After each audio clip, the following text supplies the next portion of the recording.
به نام خداوند بخشنده مهربان. سلام و درود هموطنان گرامی و بینندگان کانال پیمان لایف.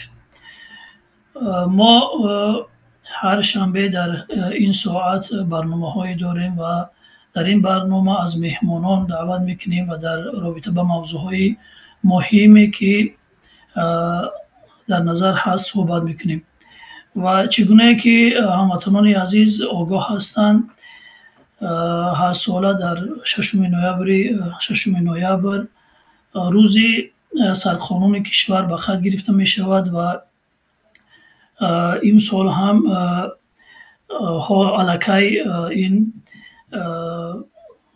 آمادگی ها برای روز سرقانون رفته در کشور رفته ایستاده است. ما هم لازم دانستیم که امروز در برنامه در رابطه با سرقانون صحبت های داشته باشیم.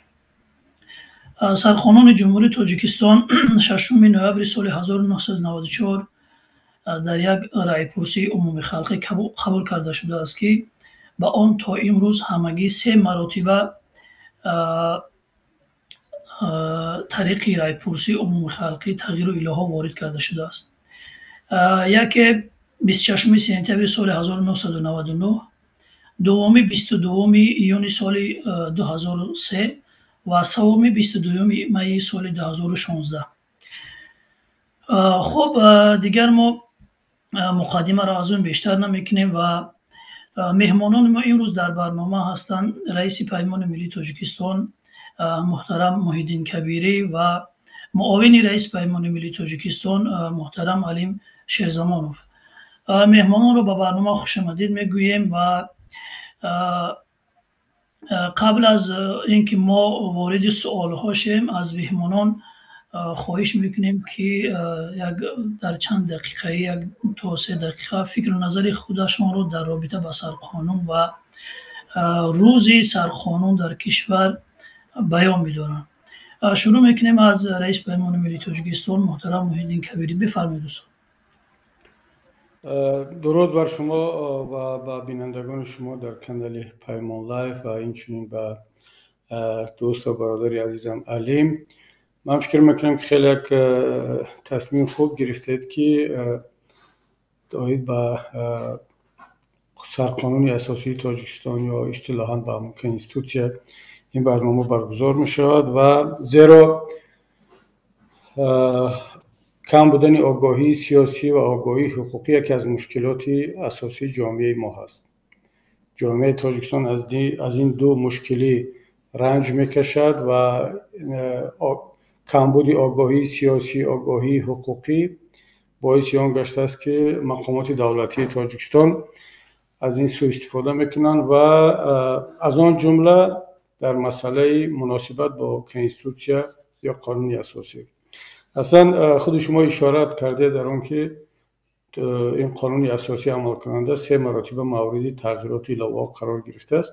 یک بار ما خودمون اول بیم فکر کنیم که قانون اساسی یعنی چی جایگاه دارد در نظام حقوقی یک کشور و در نظام سیاسی. در تاجیکستان امروز ما اگر خطا نکنم قانون اساسی را به حد مقدسات ملی و دولتی ما معرفی هم کردن. من جای دیده بودم و خوندم، در عکس‌ها دیدم که در دیوارها جزء مقدسات دولتی ما و ملی ما قانون اساسی هم است.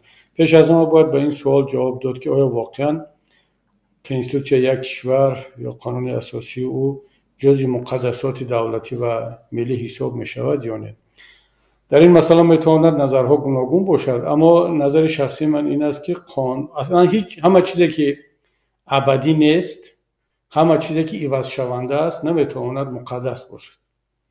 میتواند صاحب احترام باشد، میتواند دارای یک جایگاهی خاص و ویژه باشد، اما مقدس دانستن یک سندی که اونم سند حقوقی و اونم با سندی که در دوام 20 سال اخیر 3 مراتبه عوض شده است و چگونه میتواند یک متن مقدس 3 مراتبه عوض شود. ما از جمله مقدسات بخصوص سندها یا نوشتجات‌های مقدس اساساً کتاب‌های دینی را میدونیم، مثل قرآن، مثل تورات، انجیل زبور یا این یا آن اوستا مثلا برای زردشتیان و اینا هستند متنها یا کتابهای مقدس.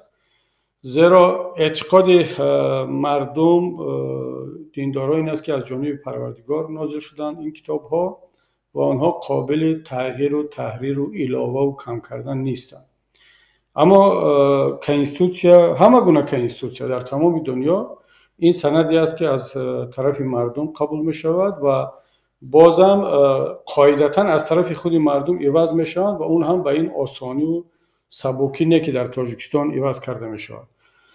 من چرا میگم قاعدتاً از طرف خود مردم عوض کرده می شوند؟ این در کشورهای مردم سالار آزاد و دموکراتی است. اما در کشورهای مثل تاجیکستان کنستیتوسیا و عموما قانونگذاری نه از طرف مردم بلکه از طرف یکی از شاخه‌های حاکمیت مثل شاخه اجراییه که در رهبری آن پرزیدنت است دستکاری می شود، تغییرات به آن وارد می شود و می توان گفت که قانون اساسی کشورهای دیکتاتوری این یک متنی هست که برآمده از خواسته های نظام حاکم یا اینکه شخص حاکم، بخصوص در تاجیکستان ما هم. و بنابر همین من به این نظر موافق نیستم که قانون اساسی تاجیکستان یکی از مقدسات ما هست. و ببینید وقتی که بازم تکرار میکنم علاوه به آن که متن مقدس با اون تغییرات وارد نمی شود و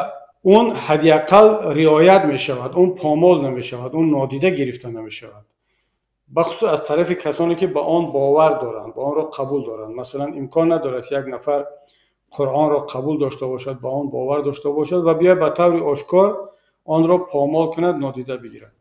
حالا جدا از اون که ما با مقدس بودن کنستیتوسیون جمهوری تاجیکستان باور داریم یا نه، و من این را یک گونه شعار پردازی و مثل همون شعارهای دیگر میدونم که در تاجیکستان آمدن قانون اساسی را جزء مقدسات ملی و دولتی کردند، ولی اون مقداری که قانون اساسی ما از طرف حکومتداران پامال شد، ویران شد، نادیده گرفته شد و تبدیل شد به یک مسخره، در هیچ کجای عالم نسبت هیچ کنستیتوسیا شاید نشده باشد، بخصوص نسبت متنها و کتاب‌های مقدس یا مقدسات ملی دیگر.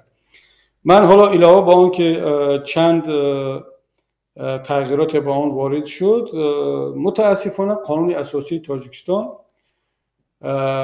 در تمام رفتارهای حکومت امروزه پامال بشود. شما اصلا ببینید یکی از، حالا من نمیخوام در اینجا درسی حقوق برگزار کنم و تمام قانون اساسی را اینجا تحلیل کنیم، شاید که بینندگان شما سوال دیدن که مثلا یک مثال بیارید که حکومت امروزه کجای قانون اساسی را پامال کرد. در قانون اساسی جمهوری تاجیکستان خلق، مردم تاجیک سرچشمه حاکمیت شناخته میشه. شما در کجا، در حداقل در همین 20 سال اخیر در زمان حکومت رحمانوف آیا یگان مراتبه انتخابات شفاف برگزار شد که حکومت در اساس رأی مردم انتخاب یا تعیین شده باشد؟ یعنی مردم طبق کنستیتوسیا سرچشمه حاکمیت است، اما حاکمیت با راههای دیگر شکل میگیرد. یا بگیریم مثلا در کنستیتوسیا آمده است که غصب حاکمیت جنایت سنگین حساب میشود، ولی ما همه روزه غصب حاکمیت در تاجیکستان رو میبینیم. از خود روز اولی که امام علی رحمان سر قدرت آمد با غصب حاکمیت توسط ارتش روسیه و اسلام کریموف تا امروز حاکمیت رو یک خانواده غصب کرده است. آیا در یک کشوری که کنستیتوسیون عمل میکند و غصب حاکمیت را جنایت وزنی صادر کرده است امکان دارد که پدر رئیس جمهور، پسر رئیس مجلس ملی، دختر رئیس دستگاه غصب حاکمیت از طرف یک خانواده و یک گروه صورت گرفته است در تاجیکستان، در صورتی که قانون اساسی آن را به طور واضح و روشن جنایت می‌حسابد؟ ما همه روزه شاهد غصب حاکمیت در تاجیکستان هستیم. یا اینکه برابری یا جدا بودن شاخه‌های گوناگون قدرت از هم، شاخه اجرایه، قانونگذار، سودی و غیره. اما می‌بینیم که شاخه قانونگذار و سودی هر دو در تابعیت مستقیم شاخه اجرایه یعنی پرزیدنت و رهبر حکومت هستند. بنابر همین متاسفانه قانون اساسی تاجیکستان نه همچون یک مقدسات ملی و نه همچون قانون اساسی یک سرقانون یا قانون اساسی در تاجیکستان امروز مورد عمل نیست که این یکی از مصیبت ها و مشکلات نظام قانونگذاری تاجیکستان است. تشکر زیاد استاد گرامی. برادر علیم شهرزمانوف از صحبت های رئیس پیمان ملی تاجیکستان چنین معلوم شد که یعنی خود حکومت تاجیکستان، یعنی حکومت تاجیکستان که باید یعنی محافظ سرقانون باشد، یعنی که از همه بیشتر باید پایبند سرقانون باشد و اون تلاش کند که در جامعه عملی شود، ولی میبینیم که بیشتر این حکومتداران هستند که سرقانون را زیر پا کردند. پس قبول کنستیتوسیا یا سرقانون در یک کشور به مثل تاجیکستان برای چی لازم هست و هدف از قبول این سند چی هست؟ نظر شما رو میخوام بفرمایید. سلام و همه دوستان و تماشابینان شما و معماران. خب ببینید، حاضر شما گفتید که کنستیتوسیا در سال 94 کنستیتوسیا قبول شد. بله، این کنستیتوسیا تاجیکستان عموما در تاجیکستان این به فکرم چهارم کنستیتوسیا از اگر سال 1929 به این سو نگاه کنیم، چهارم بار است که کنستیتوسیا تاجیکستان قبول کرده می شود و در این منطقه که آن تاجیکستان است و این منطقه که سابق شوروی است و امروز از هم پوش خورده است و چند دولت به نام مستقل جدا شده است. ببینید، هم در همین ملت ها اصلا عنعنه قانون محوری ندارن و تاجیک در همین منطقه که عرض هستی کرده است هنوز در دوام تاریخ یگان بار نبوده است که تاجیک تابع یگان قانون باشد، یعنی یک قانون بالاتر از حاکمان دور باشد، یعنی هر یک شهروند، هر یک استقامت کننده این دولت تابع یگان قانون باشد. و این فرهنگی که امروز متاسفانه ما داریم، با این فرهنگ شاید امروز که ما از حکومت انتقاد میکنیم، شاید جانبداران حکومت بگویند که شما هم که آمدید خب یگان فرقی نخواهید کرد، چون که همان مردمی که خودشان قضاوت میکنند آنها هم تابع قانون نیستند. آنها بر اینند که هر کسی که آمد سر قدرت قانون زیر او است، یعنی او تابع قانون نیست، قانون تابع او است. این فرهنگی است که متاسفانه ما از این فرهنگ بیرون نآمدیم و از این فرهنگ قانون سالاری همان وقت می شود که خب انتقال قانونی، انتقال مصالحت آمیز قدرت صورت بگیرد. ببینید، در فرض کردیم بریتانیای کبیر یا انگلستان ما میگوییم تاجیکان را، در اینجا اصلا کنستیتوسیه یعنی یگان سرقانون وجود ندارد، گرچنده منارخ کنستیتوسیونی نامش است، ولی خود مفهوم کنستیتوسیا، همین کنستیتوسیا خودش در این دولت وجود ندارد. لیکن همون قانون هایی که وجود دارند، از شاه منارخ هم باشد، از شاه سر کرده تا آخرین شهروند تابع همین قانون ها است و تا آندمی که در تاجیکستان نوابسته به اون، ببینید سال 92 آمدیم به میدان ریختیم، به میدان ها ریختیم و خب در جلسه خب سه شورای عالی حتی گفتن که خب کنستیتوسیا که قرآن نیست ما میتوانیم اون رو تغییر دهیم و در همون جا تغییر دادیم و همین خیل رفت و رفت و رفت.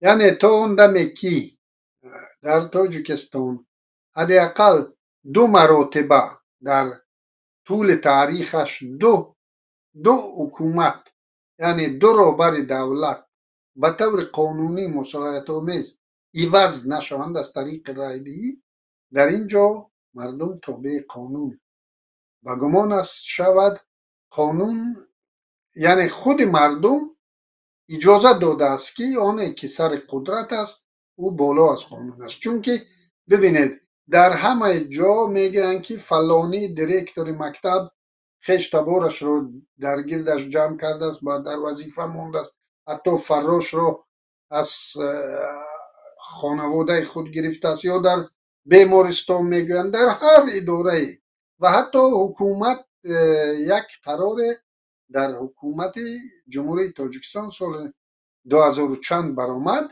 2007 بود 2006 بود که در یک اداره در زیر یک یعنی در تابع خویشاوندان نزدیک نمیتوانند در تابع یکدیگر کار کنند. یعنی اگر دیرکتور مؤسسه دولتی یعنی چی باشد، یک آدمی باشد، یک شهروند باشد، برادر، خواهر و پدر، پسر، دختر نمیتواند در تابعیت این مأمور کار کند. ببینید لیکن همه اکثریت شهروندان تاجیکستان اگر صحبت کنیم آنها اجازت میتیند که برای رحمانوف که اهل خانوادهش در همین چیز کار کند. یعنی اینها بیرون از قانون، قانون در تابع اینها است نه اینها تابع، و این فرهنگ ما است متاسف. تشکر زیاد.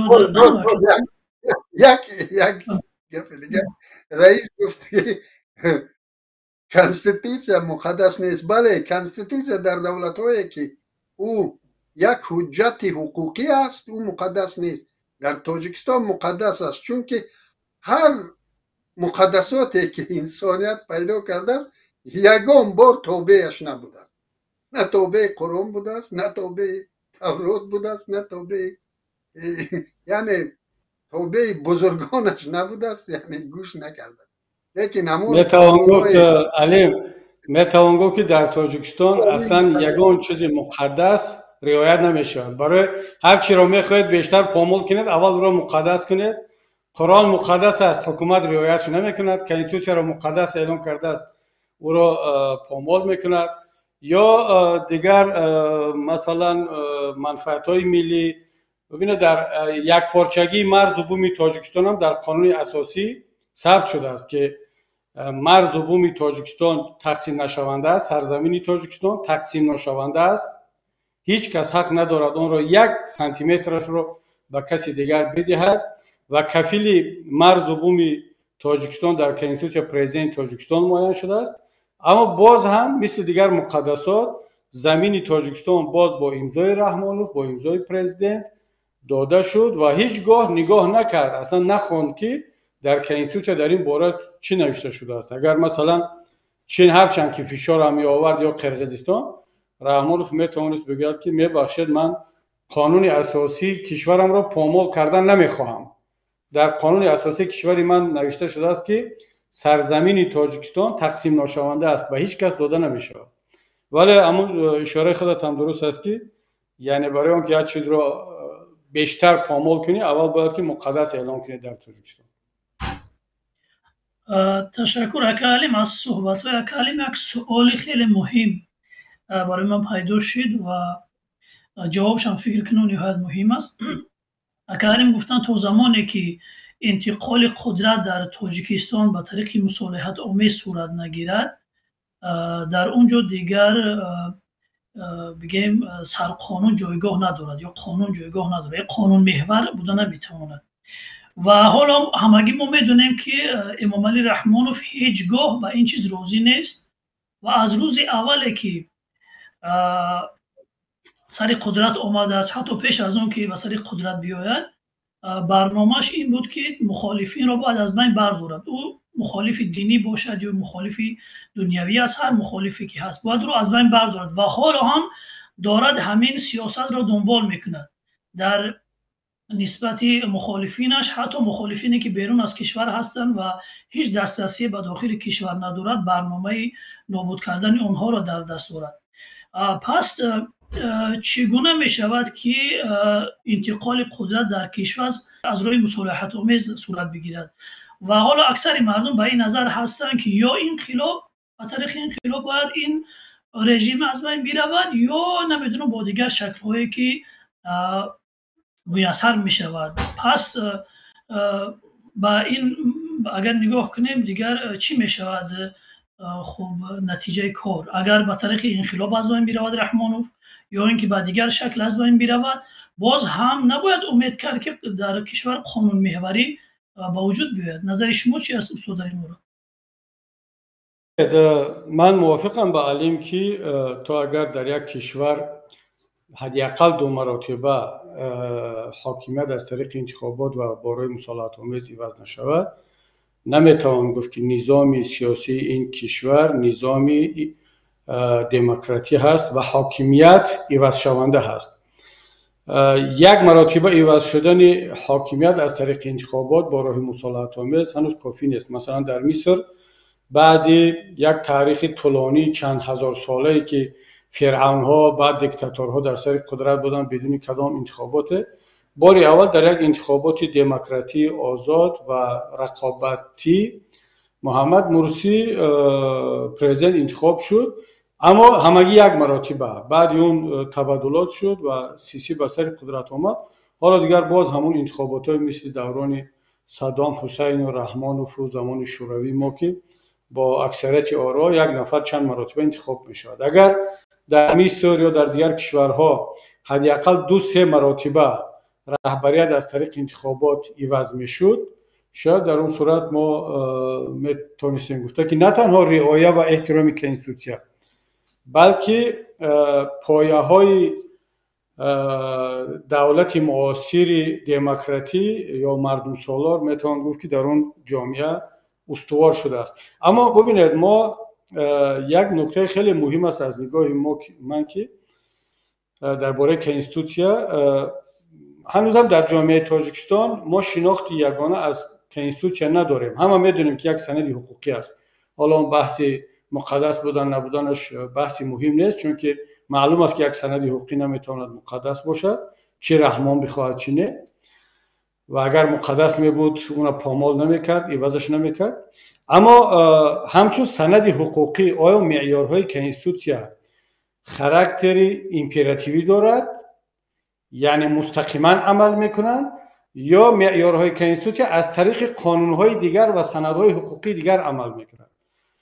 2 شناخت است در جهان نسبت کنستیتوسیون در بین حقوق شناسان. یک ایده به این باورند که کنستیتوسیون باید این هم یک قانون است، قانون اساسی است، سرقانون است، اما قانون است. یکی از ویژگی‌های قانون است که باید مستقیما عمل کند.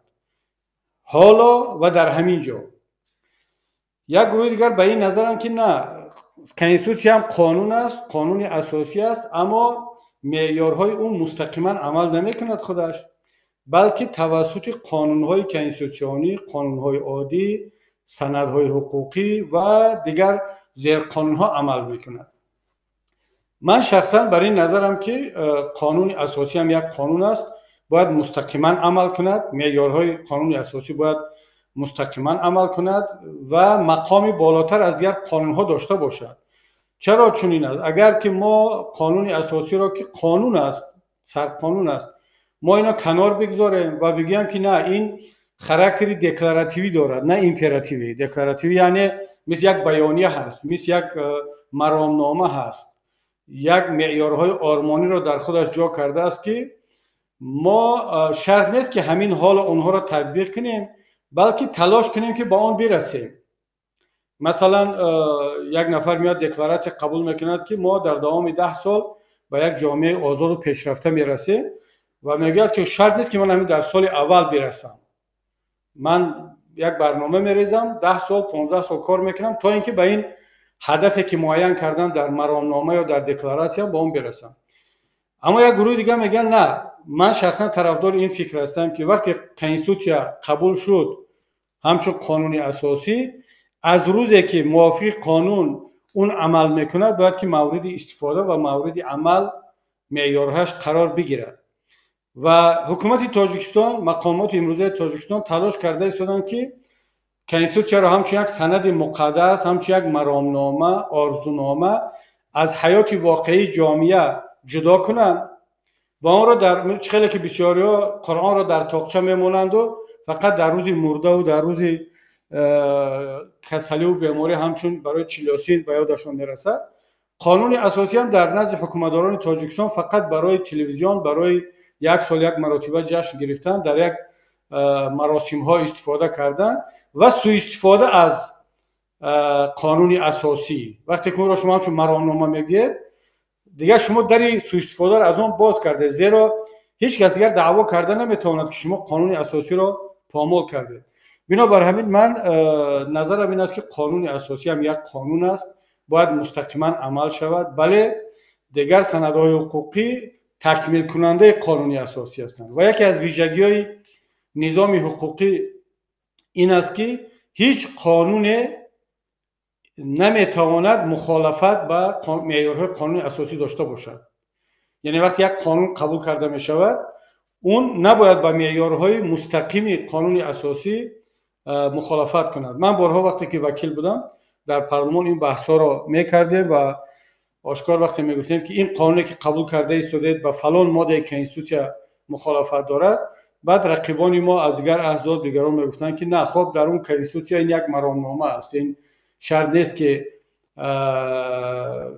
به طور مستقیم عمل کند. برای مثال در ماده یکم تاجیکستان دولت دموکراتی، حقوق بنیاد، یگانه، دنیوی و اجتماعی اعلام شده است. معنای اجتماعی بودن دولت چی یعنی؟ اگر همین معیار قانون در تاجیکستان رعایت شود، حکومت حق ندارد، نمیتواند وقتی یک دولت اجتماعی باشد به یک نفر نفقه یا معاش تعیین کند که از معیار میانه مثلا سبد استعمالی پایینتر باشد. وقتی که درآمد یک انسان، معاشش، نفقهش یا اینکه استیپندیش از سبد استعمالی پایینتر هست، پس این دولت دیگر دولت اجتماعی نیست، پس کنستیتوسیون رعایت نشده ایستاده است. اما حکومت تاجیکستان میاد میگه که این دکلراسیون است، این قانون نیست، ما اعلام کردم که با یک دولت اجتماعی هستیم و آهسته آهسته با آن میرسیم. من همیشه میگم که اگر شما دکلراسیون قبول کردید کنستیتوسیون رو، پس باید در متن کنستیتوسیون نوشته شود که تاجیکستان برای رسیدن به یک دولت حقوق بنیاد، دموکراتی، یگانه و اجتماعی خواهد رسید، تلاش میکند به آن برسد. این میشه دکلراسیون. اما وقتی شما میگید که میباشد، این یک عمل انجام شده است دیگر. کسی اگر گراماتیک زبان تاجیکی رو بداند، این نمود فعل ها عمل انجام شده است، یعنی هست حالا.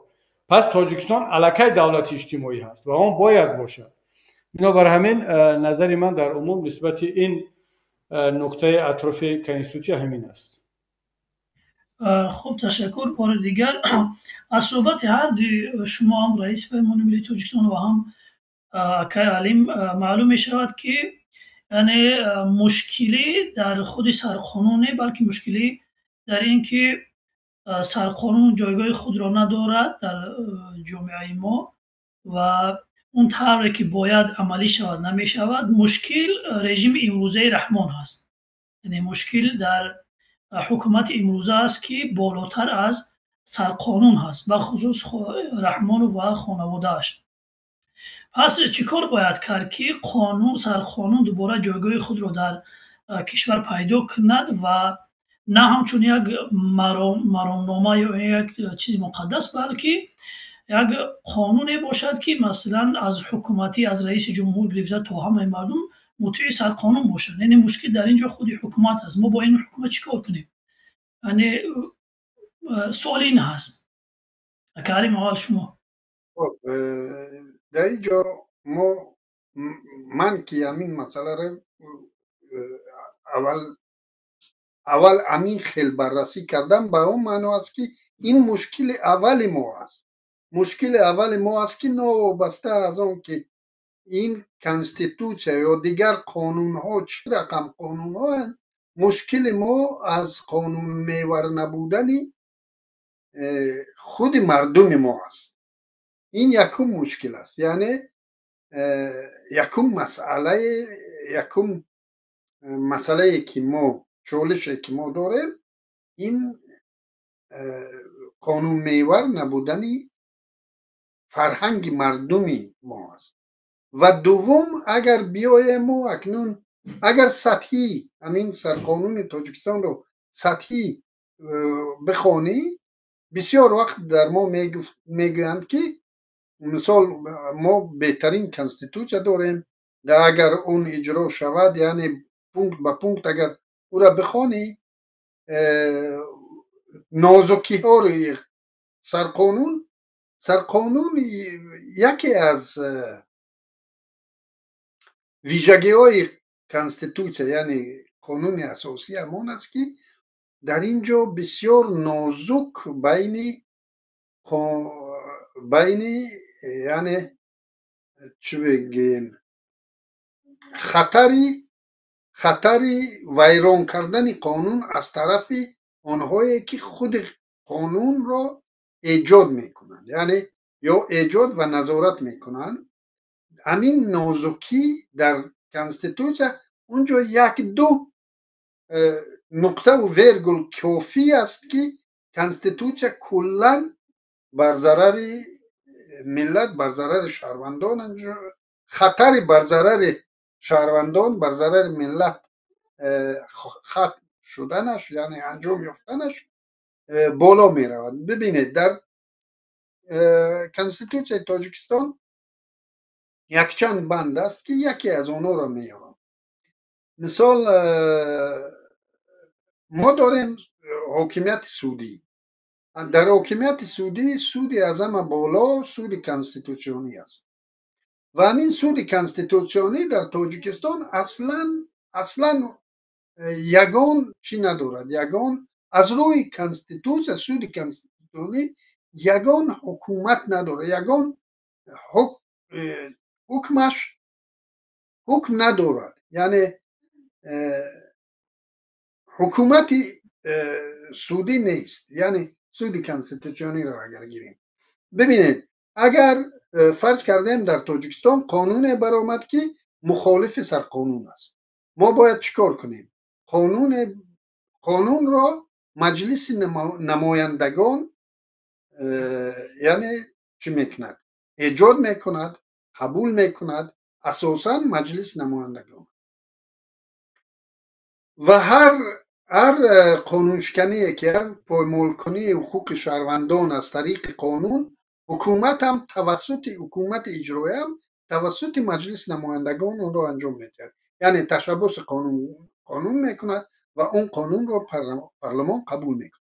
ببینید در تاجیکستان و شهروند مثال برای تنظیم عنعنه و جشن و مراسم که اصلا قانون ضد کنستیتوسیونی است، من یک شهروند باید عریضه به سود کنستیتوسیونی نویسم و سود کنستیتوسیونی باید کنستیتوسیا را بگیرد، قانون را بگیرد و بسنجد که تا چه اندازه او مخالفت میکند و قرار خود را برای من ارسال کند که خب عریضت را دیدم و واقعا حقوقت پایمال شده است از طرف مجلس نمایندگان. این لیکن در تاجیکستان آمدن حق تفسیر قانون ها را به خود مجلس نمایندگان واگذار کردن.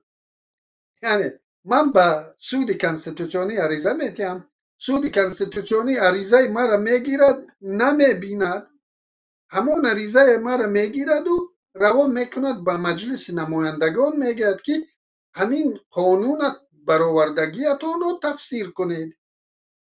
آیا همین مردک درست میگه که همون قانون تنظیم عنعنه و جشن و مراسم ها حقوق کنستیتوسیونی همین شهروند رو پایمال میکرده است؟ شما حاضر به ما چیز دید، یعنی همین تفسیر قانون رو برای منطقه من قرار برارم. اما مجلس نمایندگان تفسیر قانون میکند که همین قانون همین خیلی درست است. ما همین قانون که قبول کردیم یگان با کنستیتوسیون یگان مخالفت ندارد و با همین سود کنستیتوسیونی قرار میبرد. یعنی سود کنستیتوسیونی از روی کنستیتوسیون حقوقش پایمال شدگی الکی. همین تفسیر قانون باید مجلس نمایندگان حق تفسیر قانون ها را نداشته باشد. حداقل مأموریت پرزیدنتی نمیکرد، یعنی حکومت اجرایه حکومت قانون برار قانون نمیبرارد، باز خودش او را تفسیر میکرد و به همین مانند چند نازکی های است که باعث شدند که حتی اگر ما بیاییم تصور کنیم که جامعه مدنی تاجیکستان تا حدی رشد کرده است که از حق خود دفاع کردن را قادر است، میاییم و در همین نازکی ها میاییم که هر شاخه حکومت میتواند حقوق ما را پایمال کند. تشکر که من راستی حالا همون جوابی که میخواهم راستی نگرفتم، چون این صحبت هایی که حالا هست به فکر من بعد از این حکومت بعد از این رژیم میشود این صحبت ها رو با مردم کرد. یعنی چون من هرچی از صحبت های شما میشنوم مشکل رو بیشتر در این ببینم که یک فرهنگی قانون محور وجود نداره در کشور و حکومت هم اجازت نمیدهد که مردم به این سطح فهمیش برسن، به این سطح فهمیش سیاسی یا که به این سطح فهمیش برسن و مشکل اساسی حکومت هست. حالا ما با این چیکار کنیم؟ با این حکومتی که هست، با این رژیمی که هست، ما میدونیم که اصلا نه حرف میشنود نه سخن میشنود. این رو چیکار کنیم؟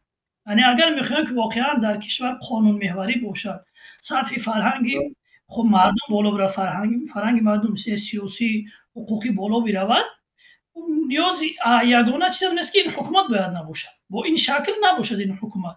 چون ببینید که داملا اسلامی دین، من با اجازهتون همینجا یک نکته خیلی مهم است، اما قبل از اینکه به این نکته برگردم در تقویت گپ علیم یک مثال میارم که وقتی که من به سود کنستیتوسیونی جمهوری تاجیکستان مراجعت کردم در مسئله آن که کمیسیون انتخاباتی اجازت نداد که محمد علی حید به جای استاد محمد شریف مزاده دیپوتات شد، وقتی که استاد استعفا داد موافق قانونگذاری جمهوری تاجیکستان باید محمد علی حید به جای او میرفت و چون نمیخواستن که محمد علی وکیل مجلس شود، من به سود کنستیتوسیونی مراجعت کردم و سود کنستیتوسیونی واقعا از پارلمان خواهش کرد که همین بند قانون را تفسیر کند، زیرا من به دعوای این بود که قانون ویران شده ایستاده است از طرف کمیسیون انتخاباتی و پارلمان.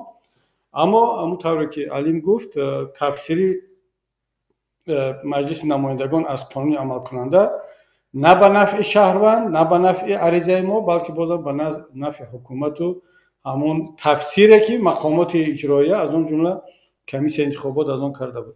اما ببینید درباره فرهنگ قانون محوری که علیم با اون اشاره کرد که در جامعه ما ملت تاجیک فرهنگ قانون محوری را ندارد که من با این موافقم، اصولا موافقم، اما با این باور نیستم که قانون محور بودن در خون و در فطرت و در ذهن ملت تاجیک نیست. همه ملت رو میشود قانون محور کرد، اما مشکلی در چی هست؟ مشکلی در خود مردم نیست، چون من مطمئنم که علیم منظورش از این حرف این نبود که مشکلی در مردم تاجیک هست که فرهنگ قانون محوری ندارن، بلکه شاید اشارهش به اون بود که مردم رو چنین کرده است حاکمیت.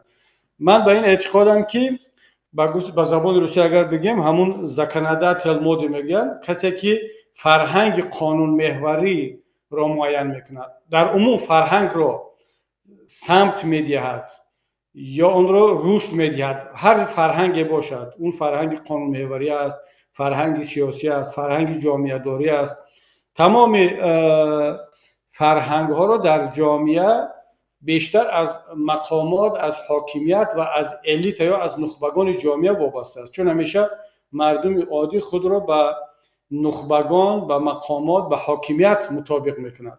بهوده عرب ها نمیگن، یک روایت بسیار معروف است که الناس علی دین ملوکهم، یعنی مردم در دین یا در آیین شاه و پیشواهاشان هستند. و مردم هم نگاه میکنند که در تاجیکستان حاکمیت و اون قشر بالاتر و مقامدار و منصبدار چی گونه احترام به قانون دارد، به کنستیتوسیون دارد، آیا اونا قانون محور هستند یا نیستند. شما ببینید وقتی که در تاجیکستان اگر میبینید یک نفر را میخوان اگر محکوم کنن یا اینکه اگر دادگاه رفت بعد از قانون صحبت میشد، اما در جامعه حرف پرزیدنت از قانون بالاتر است. حرف رئیس ولایت، رئیس ناحیه، رئیس جماعت از هر دلخواه قانون بالاتر است. مردم نمیگن که در اینجا قانون چی گفت، مردم میگن پرزیدنت چی گفت، مردم میگن وزیر چی گفت، رئیس جماعت چی گفت، رئیس ناحیه چی گفت. کم در لکسیکون، در گفتگوی مردم میشنویم که قانون چی گفته ایستاده است.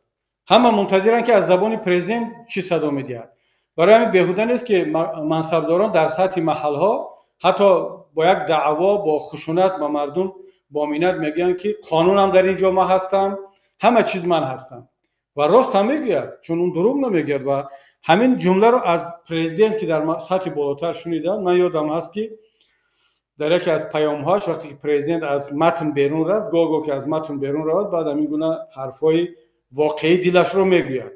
اما وقتی که از متن بخونه دیگه همش در اطراف قانون است و کنستیتوسیون است و اینا. در اونجا گفت که وقتی که من گفتم اون چیزی که من گفتم و خواستم با کنستیتوسیون مخالفت دارد، با قرآن مخالفت دارد، باید عملی شود. یعنی این بیرون از متن بود. طبیعی است که در یگان پیام پرزیدنت شما این را پیدا نخواهید کرد. اما ما در پارلمان حداقل من و چند تا از وکیلان دیگر با یکدیگر نگاه می‌کردیم، میگفتیم یعنی چی؟ وقتی که نفری که باید خودش قانون را رعایت کند، احترام کند، میگه که برای من فرق ندارد که این هر چیزی که من میخوام سپارش میدم با قانون یا با کنستیتوسیون یا با قرآن موافقت میکنند، مخالفت میکنند، برای من فرق ندارد، باید عملی شود. من راه رو در چی میبینم؟ راه حل رو در چی میبینم؟ باید در تاجیکستان در آینده چند نفر از مقامات، از آن جمله پرزیدنتی که قانون و کنستیتوسیون رو پامال کرده است، فرق ندارد او کی است، این به طور شدید باید مجازات شود، باید به محکمه کشیده شود و به طور آشکار گفته شود. ببینید ما یک نفر رو میتوانیم برای دزدیش محکوم کنیم، جزا بدیم در آینده، برای جنایت های دیگر، آدم کشی. اما من میخواهم که مخصوص دادگاه برگزار شود برای ویران کردن و پامال کردن کنستیتوسیون و قانون‌های دیگر. وقتی که مردم بشنوند ببینند که نه، ببینید پرزیدنت که عمل کننده را بعد از سر قدرت رفتن و آمدن حکومت نو، یک جنایتاش برای دزدی، این استاتیاش برای جنایت، آدمکشی، آدم ربایی، اما مخصوص استاتیا برای ویران کردن قانون اساسی. اگر یک پرزیدنت، چند وزیر، چندین منصبدار، گنرال، پروکراتور، وزیر امنیت، وزیر داخله، پروکرور گنرالی، مخصوص برای ویران کردن کنستیتوسیون اگر با کرسی جنایتی کشانده شدن، مردم اون وقت تصور میکنن، اون وقت درک میکنن که پس کنستیتوسیون بالاتر از همه هست، احترام داشته است. برای ویران کردن کنستیتوسیون حتی پرزیدنت هم به دادگاه کشیده میشود. مگر ما تا امروز یگان نفر منصبدار را، نه پرزیدنت را، نه وزیر را، نه رئیس ولایت را، نه پروکرور را، نه نچلینگ میلیسیا را برای ویران کردن کنستیتوسیون، برای ویران کردن دیگر قانون‌ها هنوز به دادگاه نکشیدیم. پس چگونه در صورتی که مردم ببینن که این کنستیتوسیون و این قانون هر روز از طرف مقامات پایمال میشود، پس چگونه به قانون، به کنستیتوسیون از طرف مردم احترام با وجود بیاد و چگونه ما انتظار داریم که مردم قانون محور باشند، فرهنگ قانون محوری در اونا پیدا شود. باید که برای آنکه قانون محوری گاگو مجبور میشد که بازم از طریق قانون شود. یعنی وقتی که پرزیدنت را به دادگاه کشیدیم، وزیر را به دادگاه کشیدیم برای ویران کردن کنستیتوسیون، خواهی نخواهی در قشرهای پایانی یک فرهنگ، یک عادت اطاعت از قانون، پیروی از قانون، ترس از قانون پیدا میشه. تشکر. سوال نوبتی در رابطه با تغییرات هایی که ما چگونه که در شروع برنامه گفتیم 3 بار تغییرات وارد شده در سرقانون امروزه، در این رابطه است. یعنی این 3 تغییراتی که وارد شد و این همه ترغیبات و این همه افتخاراتی که حتی در رابطه با این تغییرات ها هست، این تغییرات ها چی منفعتی برای مردم داشتن و چی منفعتی برای مردم داشتن و از همه از نگاه شما تغییراتی که بیشتر جایگاه سرقانون رو پایان برد، یعنی اون کدام تغییرات بود؟ یعنی در این 3 تغییراتی که با وجود اومد. کلام شما حمد. خب ما خیلی شانس خوب داشتیم بعد امضای سازشنامه صلح و با یکی از بندهای یگانه بند سیاسی که مخالفین تاجیک در این سازشنامه، در خود سازشنامه نه، در رفت کار کمیسیون آشتی ملی که کمیسیون کانستیتوسیونی بود، چی بود؟ آتاخان لطیفی خدا رحمتی که رئیسش بود، یکی از زیر کمیسیون های این کمیسیون آشتی ملی بود که یگانه بند سیاسی که مخالفین برای خود کفالت گرفتن، این یعنی بعد 1 ساله دیگر از سر قدرت دور شدن رحمانوف. همه گذشت ها، همه باخت هایی که مخالفین عموما جامعه تاجیکستان تحمل کرد در همون سازشنامه صلح به خاطر همین یک بند بود که بعد 7 سال همین پرزیدنت از سر قدرت دور می شود و ما شانس پیدا میکنیم که انتقال قانونی قدرت صورت بگیرد. متاسفانه در سال 2003 در اینجا البته من بیشتر عیبدار مخالفین را میکنم، چون که اجازه دادن در اون ساعت هنوز حتی تا سال 2010 هنوز کم کم همین حکومت از قانون میترسید، از همون شرطنامه صلح یعنی شکستن عهدنامه صلح میترسید. لیکن در سال 2003 پورا میتوانستن مخالفین فشار آورند تا که همین تغییرات یعنی رفرندوم رایپرسی سال 2003 برگزار نگردد. این رایپرسی اگر بگیریم از روی قانون، از روی کانستیتوسیون، از روی واقعیت تاریخی تاجیکستان بگیریم، همین رفرندوم، همین رایپرسی خودش غصب حاکمیت دولتی از طرف امام علی رحمان بود که متاسفانه در آنجا همه آن منصب دار، سیاست مدار، همه اونهایی که در اجازتی همین رایپرسی دست داشتن، چون که اون ساعت در پارلمان هم کمی چی بود، پارلمان هم کمی گوناگون بود، در جامعه مدنی هم بود، رسانه های خبری بودن. همه همین مردم نتوانست که از حق خود، از کانستیتوسیون خود دفاع کند. ما نتوانستیم، ما هممون نتوانستیم که از سرقانون خود دفاع کنیم و این سرقانون در سال 2003 از بین برده شد و دیگر چند تغییراتی که شد او دیگر ماهیت نداشت. چند انتخابات، دیگر انتخابات بعد 2003 دیگر اصلا ماهیت نداشتند. حتی اگر ما موفق می شدیم که حتی 50 به 50 پارلمان رو هم تقسیم می کردیم، همین 2003 رای پرسی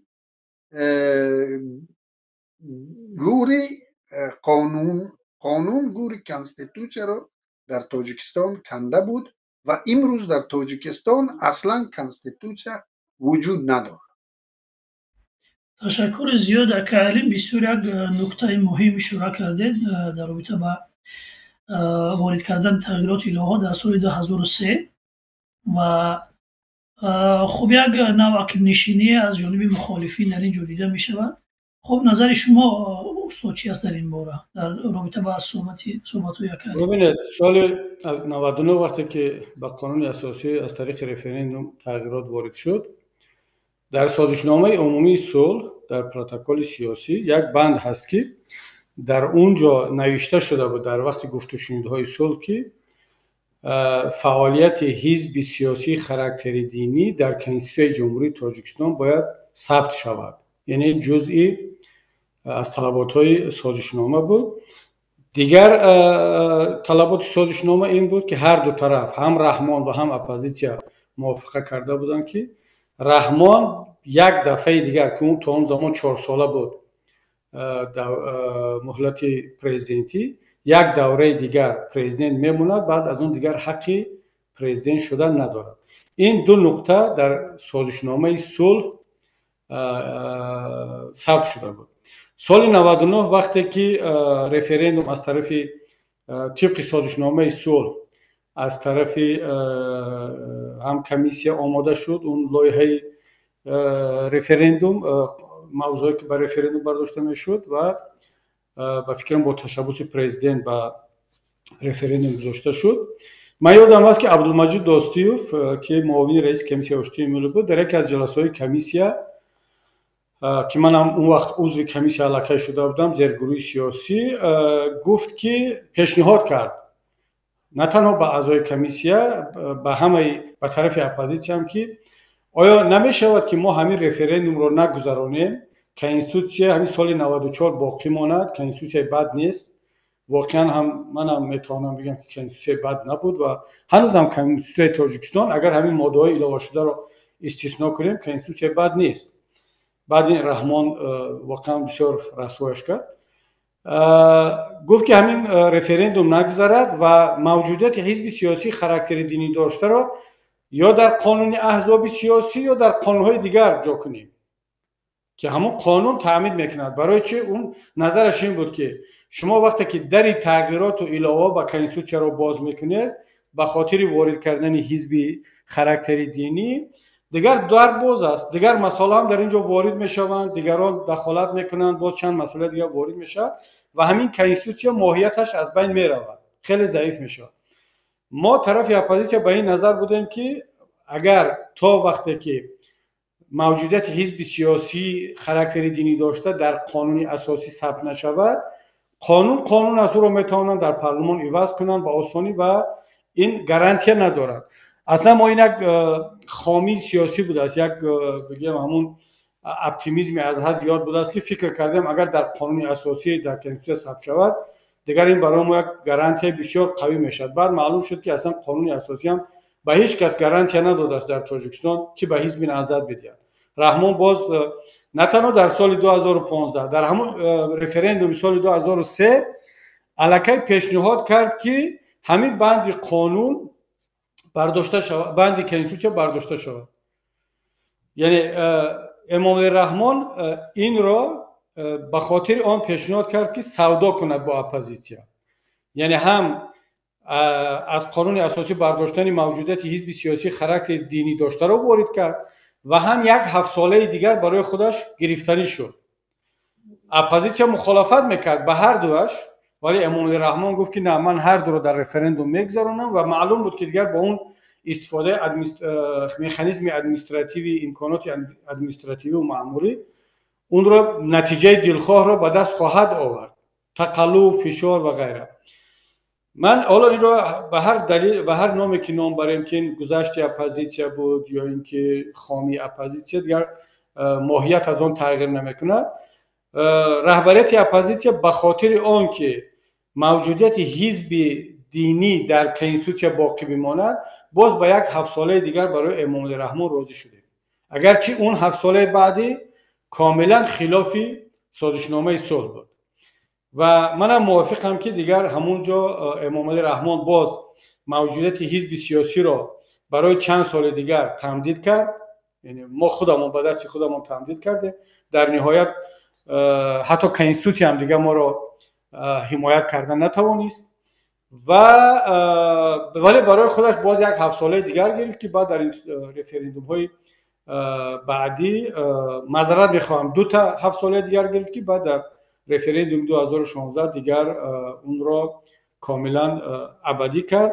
من فکر میکنم که تمام این تغییرات ها بر ضرر کنستیتوسیا بودن و شاید اگر همون وقت اپوزیسیا در سال 99 حرف داستیف را جدی میگرفت که نمیگفت که یک حرف طرف مقابل است و حتی بعضی‌ها در اونجا هم گفتن از طرف خود هم حکومتدارا هم اعضای کمیسیون آشتی ملی از طرف حکومت گفتن که به حرف داستیف گوش نکنید، برای اینکه اون رهبر گروهی همون کمیسیون بود که کنستیتوسیا قبول شده بود در سال 94 و این را همچون فرزند خود میداند، همچون یک دستاورد خود میداند و نمیخواد که در اون تغییرات الهه وارد شود و حتی خودی همون طرفداران حکومت هم به این نظر بودن که حرف داستیف در اینجا شنیده نشود.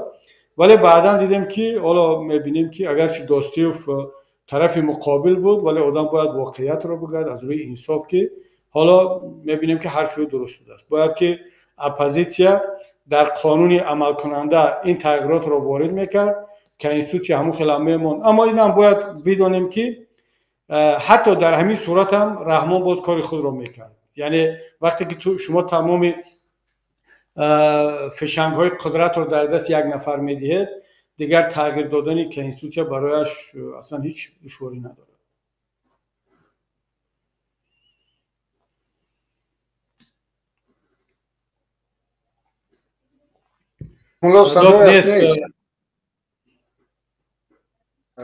بله، سوال آخرین ما هست چون وقتی برنامه هم آخر رسیده ایستاده است، ولی ما فکر میکنیم در رابطه با این موضوع نیاز به برنامه های دیگر داره چون خیلی سوال های هست که به جواب ماندن اینجا. دیگر معلوم می شود که تا وقتی که این حکومت هست، این رژیم هست، دیگر ما امید از این که سرقانون اون جایگاه خودش رو در جامعه داشته باشد ندارد. به نظر شما بعد از سرنگون شدن این حکومت و نمیدانم به سر قدرت آمدن حکومت نو در کشور چه کارها باید انجام داد که خب این سرقانون رفراندوم برگزار کرد یا نمیفهم چی کار باید کرد که این سرقانون جایگاه خود را در جامعه پیدا کند و یک نمیدونم یک سرقانونی واقعا عمل کننده در کشور باشد. که علیم شما بعداً استاد و با همین سوال جواب این سوال از اول برنامه دوملا شما این سوال را از اول برنامه داده استاده و من به این سوال یک پاسخ میتیم. ببینید یک گله برنامه های هستند، رنگ یکی چی است؟ یعنی در موسیقی است پاپ موزیکا است و اوپرا کلاسیکا فرض کردیم راک موزیکا. اما پاپ موزیکا را مردم عام گوش میکنند، لیکن این دیگر جاز و دیگر مردم ها محدودتر یعنی چی میکنن. در اینجا هم ما یک گله برنامه های داریم که اونا با انقلاب دعوت و باشد برنامه که در همین چیز اجتماعی که در اونجا درباره همین خیلی مسئله رو صحبت کنند تا مردم اون چیزی که ما گفته استادیم که فرهنگ قانون محوری نداره تا ما تربیه کنیم مردممون رو. و وظیفه برنامه شما، وظیفه کانال شما باید این باشد که هرچی بیشتر جانبدار، هرچی بیشتر تماشابین را جلب کنید، به هرچی بیشتر خانواده های تاجیکان را یابید و در همین کانالتون و شاید کانال های دیگری رو هم ما تأسیس بدیم که در اونجا مردم رو یک نوع تربیت کنیم، بگذار او بچه های دیگر انقلاب دعوت کنند. خوب، انقلاب هم همین خودش انقلاب است. انقلاب، بهترین انقلاب اون است که تعداد بیشتر مردم در آن سهم بگیرد و تعداد بیشتر مردم در آن سهم کی میگیرد؟ اگر این مردم شهروند شود. امروز ما شهروند نداریم، تقریبا همه مردم شهروند شود، ضرورت به انقلاب ضرورت به زور نمیماند. یعنی اون مردمی که آماده به انقلاب سراسری است، او احساس می شود از اون طرف و مقابلت نمی شود و به استفاده زور و به خونریزی می تواند حاکمیت رو عوض کند. برای این مردم باید آگاهی سیاسی، آگاهی حقوقی و موقع شهروندیشان رو ما باید بالا بریم تا آنها بیایند و از حق خود و از حق دیگران دفاع کردن را بیاموزند و چنین برنامه ها باشند. خیلی خوب و این یکی از وظیفه ها است. ما انتظار نشویم برای تا سرنگون شدن این حکومت، ما بیاییم و یعنی اساس گذاریم برای سرنگون کردن، نه برای تأسیس یک دولت مردم سالار. تشکر زیاد. خوب نظر شما رئیس محترم. نظر من کمتر فرق میکند. وظیفه یک گروه سیاسی، بخصوص گروه سیاسی اپوزیسیونی، این تشکیل درس‌های حقوقی و صحبت با مردم، نصیحت مردم، قانون محور کردن مردم نیست. این هم میتواند جزئی از وظیفه ها باشد ولی وظیفه اصلی نیست. وظیفه اصلی یک اپوزیسیون سیاسی تغییر حاکمیت است. و شما ببینید علی، ما و شما میتوانیم 15 سال 20 سال حتی 50 سال مردم را قانون بیاموزانیم، قانون محور کنیم، ولی این چی فایده میکند؟ این فقط فایدهش همین است که مردم بیشتر آماده میشوند. اما وقتی که حاکمیت قانون محور نیست، معذرت میخوام، به هم قانون توف کرده است و آیا آسانتر نیست، بهتر نیست که ما بیایم راه کوتاه‌تر را بریم و حاکمیت را عوض کنیم و با استفاده از همون مکانیزم‌های حاکمیت و با شرکت خود حاکمیت جامعه را قانون محور کنیم و این به مراتب آسان‌تر است. شما از آنی که یک مردم را 10 سال قانون محوری می‌آموزانید، 1 سال حکومت قانون محور خودش شود، یک حکومت قانون محور رو بیارید 1 سال، برابر 10 سال 20 سال آموختن مردم نتیجه میگیرید و حتی شاید تیزتر از اون. من طرفدار آن هستم که این دو کار باید همزمان برود. البته حرف علیم درست است که ما نباید فقط برای تغییر حاکمیت تلاش کنیم و مردم رو فراموش کنیم. اینا باید حداقل باید همزمان باشد و ما تلاش کنیم که به مردم هم بفهمونیم که قانون چه اهمیت دارد، کنستیتوسیون چه اهمیت دارد و باز وظیفه اساسی خودمون که تغییر حاکمیت است و کسانی را به سر قدرت بیاریم که اون قانون محور است و عملا نشان میدهد که احترام قانون چی است.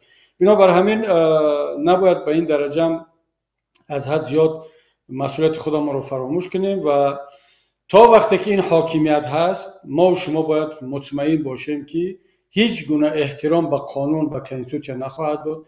البته هر سال جشن کنستیتوسیون داریم، البته پرزیدنت سخنرانی خواهد کرد، البته روز استراحت هم هست، چقدر داستان ها و برنامه ها و فیلم ها درباره کنستیتوسیون و احترام کنستیتوسیون برای مردم پیشنهاد می شود، اما مردم که دیگر دیده ایستادن که عملا وضع کنستیتوسیون چی هست تا وقتی که این حاکمیت هست، چون با راه غیر کنستیتوسیونی آمده است، برایش کنستیتوسیون هیچ ارزشی ندارد. ما باید شاید در حکومت اول هم بعد از رفتن این حاکمیت نباید طلب شود که اون حتما با راه کنستیتوسیونی بیاد، چون وقتی که هیچ کس کنستیتوسیون رو در تاجیکستان رعایت نمیکند چگونه میشود از حکومت نو طلب شود که هر کسی که میخواد این حکومت رو عوض کند باید با راه کنستیتوسیونی بیاد؟ نه، اما این حکومت نو حالا به هر راهی که به سر قدرت میاد، اگر بدون خشونت و با راههای آسایشته بیاد باز بهتر، اگر مبادا از راه خیزش و انقلاب و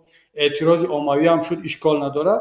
مهم که در اولین روزهای فعالیتش قانون اساسی نو را قبول کند. و نکته خیلی مهم است اینجا که آیا همین قانون اساسی باقی میموند یا قانون اساسی دیگر میشه. شخصا من به این نظر هستم که اگر ما 3-4 نکته که اخیراً امام رحمان به این قانون وارد کرد، مثل همون پیشوا و پسوا و اینا که واقعا ماهیت قانونی مردمی و دموکراسی و حقوق بنیاد را از بین بود، اینا را باید بیرون کرد از متن.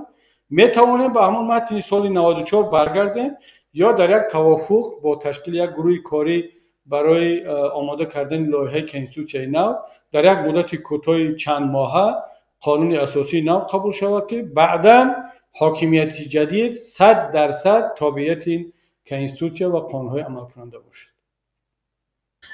خب تشکر زیاد از شرکت شما در برنامه. واقعا برای من یک برنامه جالب بود و امیدوارم که من بعدم چنین صحبت‌های داشتیم و با شما در همینجا خداحافظی میکنیم با هموطنان گرامی تا برنامه‌های آینده در پناه خداوند متعال باشیم.